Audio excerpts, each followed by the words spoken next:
Bonjour à tous et bienvenue dans un nouvel épisode d'Histoire où nous allons nous intéresser à l'évangélisme et la réforme. Je vous souhaite un très bon visionnage. Le XVIe siècle est le siècle de la Renaissance, de la réforme et des guerres de religion. C'est une période de transition entre le Moyen Âge et le classicisme dans le domaine des arts, des mœurs et des idées. Les voyages des grands explorateurs offrent à la réflexion de nouveaux horizons.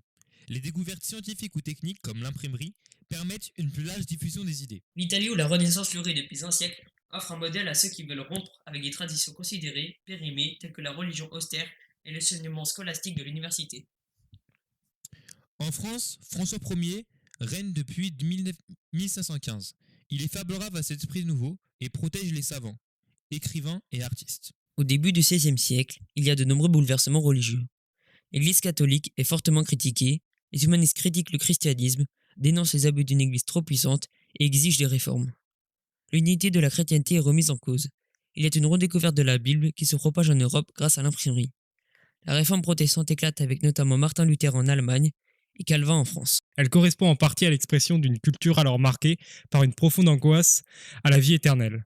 Elle renvoie aussi à la critique de l'Église romaine et de son commerce des indulgences. Autrement dit, le business de la mort. Encore assez proche du catholicisme, à ses débuts, la réforme tend à s'en éloigner de plus en plus et rejette de manière grandissante le culte des saints, le culte de la Vierge et participe à une activité iconoclaste importante.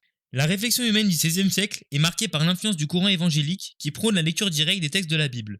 Source d'une foi vive, la prière personnelle, la méditation par opposition au rite et à une pratique somnolente de la prière. Dans la France du XVIe siècle, l'évangélisme est une conception du christianisme qui se situe entre l'orthodoxie catholique dominante et le protestantisme de la Réforme. Ce mouvement humaniste veut épurer la religion catholique. Il proclame la nécessité de prendre l'écriture comme seul fondement du christianisme, d'abandonner les institutions créées et se détacher des autorités. C'est la volonté d'un retour au texte de l'Évangile, un désir de les rendre accessibles à tous les catholiques et à une spiritualité plus personnelle. Ainsi, l'évangélisme repose sur l'étude de l'écriture dans le texte original et à d'éventuelles traductions et interprétations.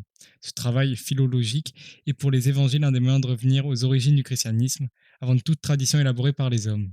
Ils ont la nostalgie d'une foi épurée, qui ne s'embrasse pas de pratiques formelles. En prenant ainsi un retour vers la lecture directe des Écritures, ce courant cherche également une religion plus pure et plus rationnelle, débarrassée de la superstition dont la croyance aux saints et aux miracles. D'autre part, ce mouvement humaniste dénonce les excès de l'Église dans certaines pratiques douteuses comme les indulgences, pardon acheté par les fidèles. L'évangélisme avait l'espoir de réformer l'Église de l'intérieur. Pour autant, de nombreux humanistes ne souhaitent pas rompre avec la papauté, animés d'un désir de réforme sans schisme, mais se déclarent néanmoins hostiles à ces abus ecclésiastiques. L'évangélisme a été attaqué tant par les catholiques orthodoxes que par les protestants, qui eux ont rompu avec l'Église de Rome.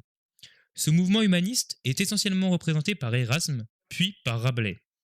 Erasme prône l'évangélisme ou réformiste, il défend l'idée du libre arbitre, il a essayé de rendre les textes sacrés plus fiables et plus accessibles.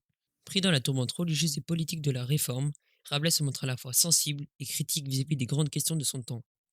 Ainsi, dans ses écrits, il montre ses propres préoccupations religieuses. Il est un fervent partisan de l'évangélisme. En effet, Rabelais souhaite un retour au texte biblique. Il prône un retour aux origines du christianisme et à la lecture des évangiles, et non aux commentaires des évangiles qui sont étudiés depuis des siècles.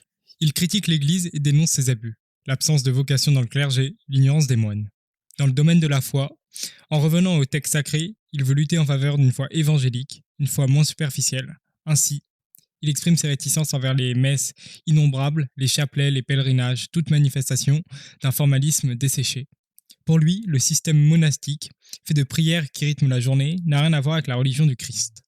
Fervent admirateur d'Erasme, il dénonce l'intolérance du Moyen Âge. Il est considéré, déjà à son époque, comme un libre penseur qui fustige avec humour les abus du roi de France et des hommes d'église. Il repose d'une part la pensée humaniste évangélique et d'autre part la culture populaire, rigolarde, marquée par le goût du vin et des jeux, manifestant ainsi une foi chrétienne humble et ouverte, loin de toute pesanteur ecclésiastique. Merci à tous d'avoir suivi cette chronique et on se retrouve la semaine prochaine pour le nouvel épisode sur la Sorbonne au XVIe siècle. A plus mes historicos.